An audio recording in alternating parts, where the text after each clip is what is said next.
Ангеліна Кріхелі. Strange Little Children Can Happen. Read by Єлизавета Конотовська. The prickling cause of loneliness persistently crept into the soul of Margarita, who shone with a truly pearly, classical, austere beauty.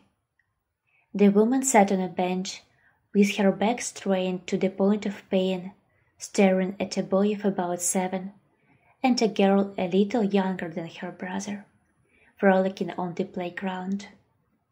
She knew these children well. She remembered every minute they spent together, but they had completely forgotten. Children tend to quickly forget the bad moments of life. I wish adults could learn to do the same. She came to the yard every weekend half an hour before the walk, wearing her broad-brimmed hat, hiding most of her face. She'd sit on a bench in the shade of a spreading tree and sit almost motionless for the whole walk. Perhaps she should have stopped this torture, this ridiculous self-torture. But she was drawn here like a magnet. She watched them play, trying time after time to understand what moment in her life had been decisive, the turning point of no return that cut her off from possible happiness forever. Then the children's father came in, confidently walking toward the young woman who was playing with the children. He bent down to greet her with a kiss, and she smiled happily, illuminating the whole of their noisy, energetic company. A pile of kids, led by the father of the family, was started, and after a while, overdressed and happy, they went home. Margot left a little earlier, always sensing the approaching moment of the end of the walk by the remarks, gestures, and facial expressions of the adults accompanying the children. Today was an exception. Immersed in thoughts and memories, Rita stopped noticing the actions of the people around her, merged into kaleidoscope-colored spots in front of her mental gaze. "Put that away! Get it out now, I can't work!"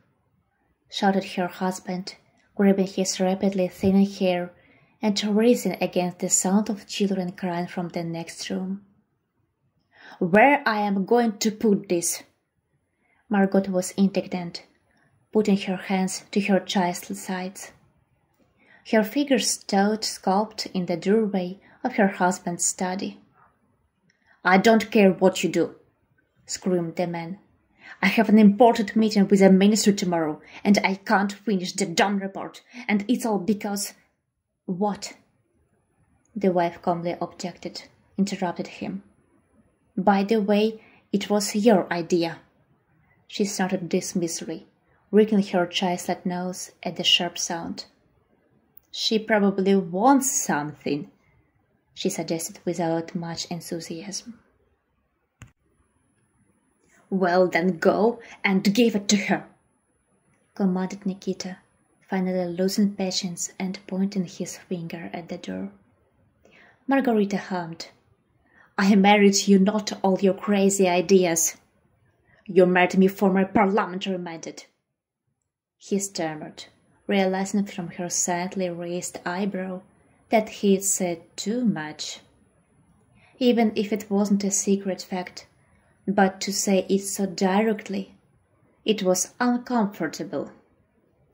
Without answering anything else, Margarita left the office with a soft but confident step. Despite the high stiletto heels, she walked quietly, even where there was no carpeting. For this reason, Nikita was especially proud of her, praising her in front of colleagues whose spouses behaved noisily and intrusively. For the same reason, those same wives hated Margot fiercely, repeatedly trying to mess with her. To the best of their intelligence, of course. Business qualities and her unobtrusive contribution to the construction of his luxuries and almost lightning-fast career Nikita carefully ignored, stubbornly asserting that he made himself. Having heard it once in person, Margarita, just like now, raised one eyebrow and silently withdrew. Nick didn't pay much attention to it, and in vain. Since then, she had been silent whenever he had started a conversation about something that had come up during a meal together, a controversial issue that required his decision. Only then did the man clearly realize that half of his previous decisions belonged, in fact, to her. The wife was relentless and would not compromise, so the science of diplomacy had to be learned on his own. Career advancement had slowed considerably, and Margarita, as it happened, did not even demonstrate her triumph. Then one could at least cling to her, demanding explanations and, in a whirlwind of a scandal, to arouse emotion, bringing things back to his own comfortably. But no, unapproachable, proud, and silent, Rita remained his companion of the king. But in truth, he stopped feeling like a king. When Margarita again silently left his office, the man shuddered, afraid even to imagine what conclusions his wife had drawn and how they would turn out for him. But in the next second, his wife disappeared into the nursery. For some time, without success, tried to appeal to the baby, begging for peace and quiet for the older members of the family. Then, monotonously explaining something to the child, the woman began to actively move around to the room. Judging by her voice, she was fading in and out, and then she paraded past the open door of his study, taking with her the source of the noise. Nikita plumped down in the leather-work chair and sighed with relief, unable to believe that the torture was at least temporarily interrupted.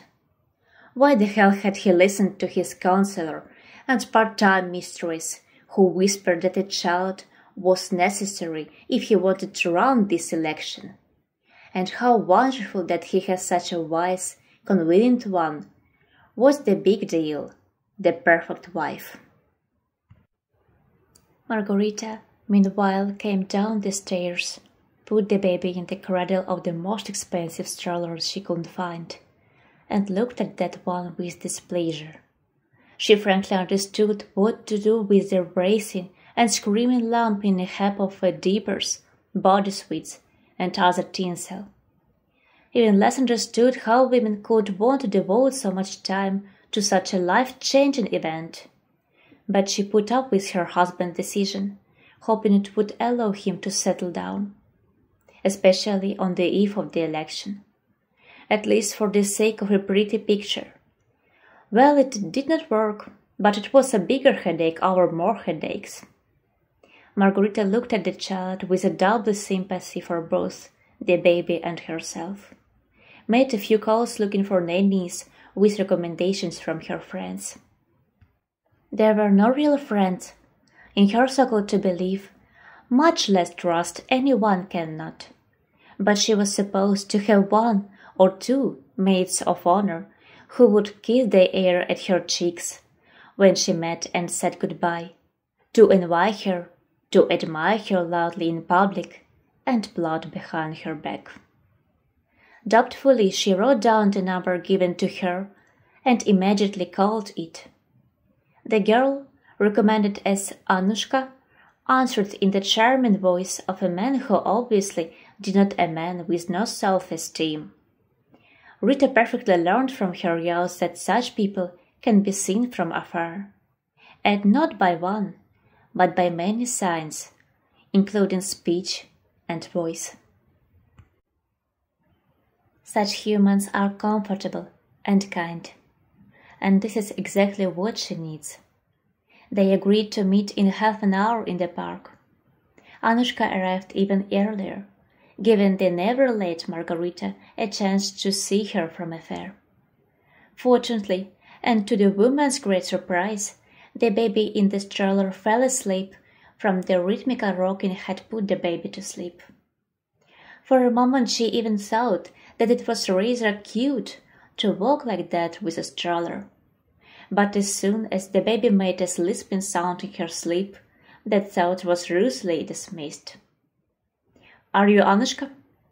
Margot asked, holding her head from the wind which was trying to reveal her perfect style. The girl smiled in a friendly way and immediately looked happily into the stroller, nodding. "That's right. And is this one little girl who needs a nanny?" "The screamer," Marguerite nodded with a condescending smile. She refused to understand how children could be liked.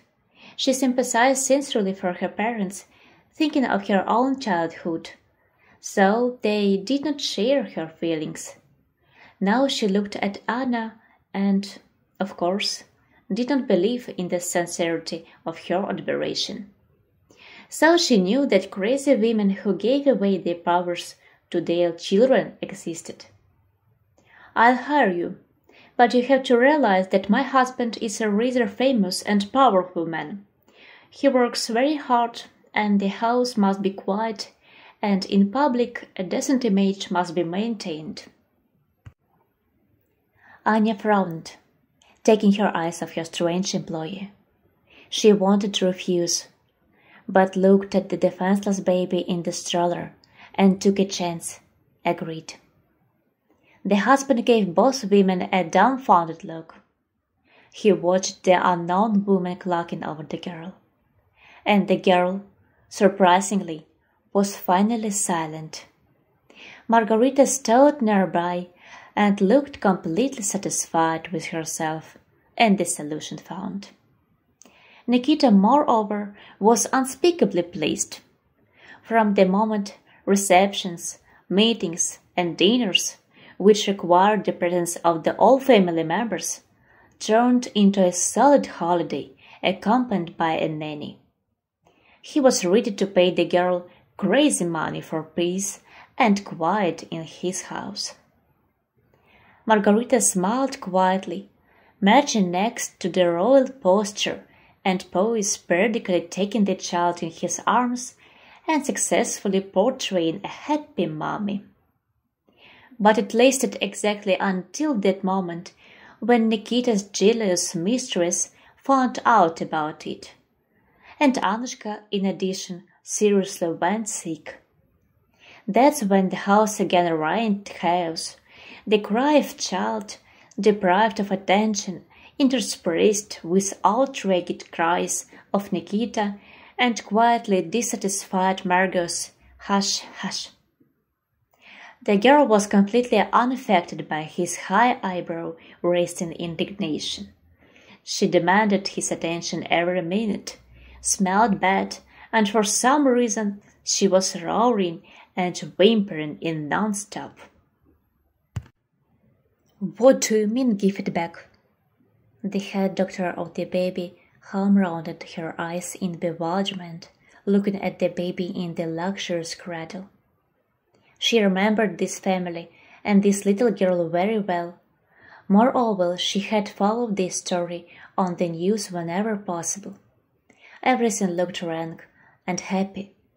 A woman with a lot of experience working in an orphanage had never expected such a turn of events. "It's not a toy," she exclaimed angrily. "Can you imagine if everyone started to take and give children back whenever they want?" "We are not everyone," angrily muttered Nikita, setting the cradle on the chief physician's desk. Long entreaties and attempts to have a heart-to-heart talk did not yield results. The family was inexorable in its decision, just as they had been at the time of adoption a few months ago. The woman sank exhaustedly into her chair at the head of the table and looked helplessly at the cradle with the live toy. She had already firmly decided that she would take the child back for the sake of the girl's safety, but she was still trying to convince them to change their mind. "All right, well, have you thought about what's gonna happen to your reputation? The child appeared, then disappeared." Margarita looked sternly at her interlocutor and said, "The play of this is already complete, and will be played out as if by notes. Your silence will be rewarded with a repair in any of the departments, and a road sum on your personal account." "Not everything and not everyone can be bought," she flared up. "Do you refuse to repair the establishment?" Margot clarified. Nikita listened to her admiringly and did not interfere. The most important thing now was to get rid of the screaming bundle safely. He had already consulted with the competent experts. Sadness and mourning is even to his advantage. A lot of points will add to the waters. And the mistress is happy that Anna will not loom in front of his eyes. What's that got to do with it? Much quieter snorted the chief physician and pushed the candle to herself. The girl, as it turned out, was silent all this time. Therefore, the story about her screaming and inability to walk quietly looked implausible. But after all, does he have to answer to someone? The repairs made, the fake funeral, and the generous compensation to Anna solved everything. Although Margarita, not knowing why, told the nanny the truth secretly from her husband. Fortunately, she did not judge and did not interfere with unsolicited advice. She nodded quietly, took the puffy envelope, and left. Silent with relief, the family returned to the interrupted way of life. But true, Rita went into the empty nursery several times, as if she had actually heard a scream. The empty crib somehow seemed like a cruel taunt. So the room was quickly converted into a mini library. The nanny, however, wasted no time in rushing to the baby's home. The little girl happily glowed when she saw a familiar face bent over the cradle. She began to giggle, twitching her legs and arms. A puffy envelope with currency solved all the issues that did not want to be solved otherwise. Adoption went quickly and smoothly. Nikita first time frankly enjoyed the silence that prevailed in the house and called no other than graceful. Gone with his head into work, completely forgot about Margot. The woman did not object. The society of her husband became more and more burdensome, and their life together became more and more dull. That is, until the moment when her husband's mistress, unable to bear his absence for too long, came to their house to demand justice. Margot watched in amazement at the behavior of a temperamental blonde in their house, then called her husband and calmly asked if he knew the girl. Nikita transferred a lost look from one hot woman to another and could not make a choice in favor of one of them. Having interpreted his silence correctly, Margarita nodded and went out to pack a branded suitcase, which had traveled with her more than once to the most prosperous countries of Europe. Now she was to go into the void from which they had both emerged many years ago, like foam on the waves of the sea that had lapped at the shore of prosperity. However, the emptiness was only in the soul. In the purse and account was waiting for the owner of a tidy sum, saved for a rainy day. This event did not fit the description, but it is possible go a little account for the purchase of real estate. She would not, in fact, peregrinate on hotels and rented apartments. The two-room apartment was found almost at once, and it was registered in record time. The realtor's encouraging smiles made her teeth clench. Margot saw perfectly well that she was fooled both in the commission and in the condition of the apartment itself. But she didn't care. She knew that an experienced, time-tested team of repairmen would be able to deal with all the problems in 2 weeks at most, bringing the apartment into the perfect order. Actually, this and the interior of her new home, and engaged in the woman, transferring all the funds to a reserve account to which her husband had no access. Several deposits also continued to work safely for her cloudless tomorrow. The husband managed to get out of her mind for a while without much difficulty. After a while, however, he himself grew a candle on her doorstep, shaking the prenuptial agreement in front of her nose and declaring, sputtering, that she would not receive a penny of the jointly acquired. Margarita smiled indulgently. "I remember my advice to you, and what of your relatives is registered on too." Nikita choked on the prepared speech and, looking at the easily signed divorce papers, returned home. Mistress almost jumped for joy, believing that got a fat carp. Dick Russian himself could not understand what happened to his life. At the same time, the PR person happily whispered that divorce is also additional points in the eyes of the electorate. If only he played the event right. He nodded and let them think it out, play it out, and organize it. Only in his mind everything was so mixed up that his head physically ached. He and Rita had created all this together.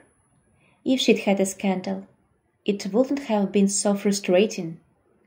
Maybe he'd have kicked her out himself, just out of spite. But that silent and quiet dignity of hers, it had once conquered him, and now it was killing him. Margarita allowed herself to be sad for one day, while she weighed with her mind all the pros and cons of what had happened, telling her heart to shut up and her resentments to fade into the sunset as an irrational waste of time and mental strength. The next morning she went shopping, completely changed her image, and took out her diploma from her documents, which allowed her to work as a foreign language teacher or translator. The first option fell away at once, as categorically unacceptable because of her dislike of children. Or rather, not exactly dislike, Margot frowned. Rather, they pressed on her psyche. She did not hate them. But as translator, the job had come up surprisingly quickly, given her fluency in English and German, and her conversational French. Frequent business trips meant traveling with her boss, an interesting young man who worked a lot, always smiling and optimistic. He was captivated by her talent, her tact, her social skills. His English was enough to realize that her translation was many times better than his speech in the original, and was bearing serious fruit in improving business development. Somehow, without Margarita noticing, she shared a meal with him, then a weekend, and afterward a bed. Her calm dignity was replaced by a whirlwind of bright emotions, finally conquering the man up to the proposal of marriage. But it was at this moment he received a call from his parents, who lived in the suburbs, and reported that both of them had fallen ill. Alexander, not without difficulty, managed to persuade Margot to go with him, to distract himself in nature. Happy, Sasha brought an amazing woman to his parents, intending to arrange an acquaintance and matchmaking as soon as he cured his loved ones. "Who is it, Dad?" Tauntingly looked into the eyes of a wiggly little boy with big grey eyes. The beautiful madam, as if she had come from a TV screen, he frankly did not like. She made him cold. Likewise for his grandparents. They are pulling the blanket over themselves. "Honey, you can't ask questions in front of a person," he passionately explained to his son, sitting down in front of him, so that their eyes were at the same level. Respect for a person can be nurtured only by your own example. The son nodded impatiently. "I remember. Who is it?" asked even more insistently. Sasha smiled guiltily and turned to Rita, about to introduce his miracle to her. Margarita's gaze shocked him to the core. It was late at night, however, when all the family was asleep, and they were out on the terrace with cups of hot herbal tea. "Rita, I'm sorry," Alexandra began gently, interpreting her reaction in his own way. "I should have told you about my son right away. It's really unfair to both of you, but I'm so glad that fate gave me the chance to find such a wonderful mother for him." Margot hummed ironically, turning slowly to face him. "Tell me, do I look like a lamp that would wipe other people's children's noses and asses?" Sasha was taken aback by her unexpectedly cold tone and the very content of what she said. "My son, a very independent, kind, and intelligent boy," instantly, not even consciously, stood up for his child. "I was with him in maternity leave all 3 years." "And where was his mother during that time?" she asked mockingly. "She died in childbirth," he replied sharply. He didn't like what she was saying and how she was saying it. He suddenly saw a side of her he never wanted to see. The coldness of disappointment and the pain of unfulfilled hopes wrecked his soul. He and his son will be bachelors again. "I love him more than life, and if it's a problem for you, an obstacle to possible happens, I will not keep. Also, I will not hide that I was going to ask you to marry." Rita grinned bitterly. "You shouldn't have. I would have refused." "Why?" Alexandra marveled. Rita didn't answer him, afraid to see more judgment in his eyes. The woman was lying.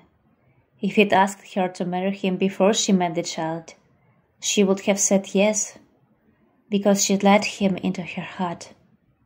But the boy. And if Sasha learns through everything else her story with adoption. However, fate decided not to pity her, and soon again painfully pricked stealthily. When a young mother appeared on the playground where she watched Sasha and his offspring from afar, unable to let the man out of her thoughts, Margot, for the first time, openly showed her emotions, horrified. Let only cheap people do that, in her opinion, who did not know the rules of good manners. But this was too much. That night she sobbed for several hours into her pillow, because she recognized the nanny of her failed daughter. It wasn't hard to recognize the girl either, since Anna was not pregnant at the time of her employment with them, and honestly reported that she had no children. How could that be? Why did my honesty ruin everything? She questioned unknowingly at someone standing in an empty apartment. The walls echoed her words, returning jabs to her heart. She should never have told the nurse about the girl. Then she would have appeared now as last summer breeze in Alexandra's life. But wouldn't another one have appeared then? One who wouldn't be so annoyed by children. However, his son liked Anna at once.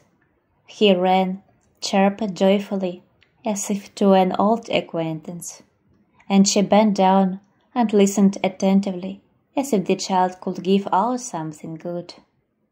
Chagrined at herself and the circumstances, angry at Anna and the boy, Margarita continued to come at weekends and admire the boy's father, feeling that it seemed that for the first time in her life she had fallen in love.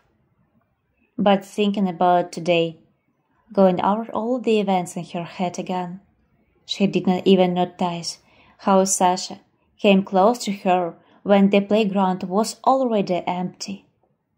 Margot cast a surprised glance at Anna, who was taking 2 children away at once. How quickly she had moved to him with the girl. "May I sit down?" Sasha asked politely, and, without waiting for permission, sat down on a bench at a respectful distance from her. Rita froze, looking at him, and he looked only at the sandbox, absent-mindedly thinking that it would be a good idea to build a hedge or tarpaulin for it, so that the sand would not spoil. His son likes to play there with his new-found sister, building entire castles for the little girl. He tries to make his mother Anya proud of him. With a warm smile on his lips, addressed to the people absent at the moment, Sasha said, "I know you have been coming here for a long time." "You know?" Rita was surprised, for some reason naively thinking that she would be able to remain unnoticed, or at least unrecognized at a distance. Alexander hummed. "I noticed." "Why didn't it come up earlier?" she dared to ask. "I was waiting for you to accept that I'm a father, that my son is my main happiness." "And I'll come first?" "No," he shook his head. "But at least you will stop chilling the space around you. I don't know what the children have done to you, but I realized that my son and I are not your match." "Sasha, you can't say that seriously." Margot was indignant. "It's a child. He will grow up and depart to his life, and you and I will stay with a woman who has enough warmth for me and my son," the man said stiffly, finally turning to face her. "Anushka recognized you too." She? You know everything." Margot was horrified. Alexander nodded silently, staring intently into her eyes, and trying to see in them the reason for this attitude to children, to people, to life, which is hidden in children. Without them, the house is empty, and the heart is empty. "I won't judge you, Rita. I'm not a judge. But don't come here again, please," the man asked. He didn't wait for her answer. At home, his hands are probably already washed. Anushka is cooing over the kids, preparing dinner. Son willingly helps her, and it smells like home. We must hurry to them, to hug and warm up from the gaze of the unreviled, unique, unattainable Snow Queen, not from his fairy tale.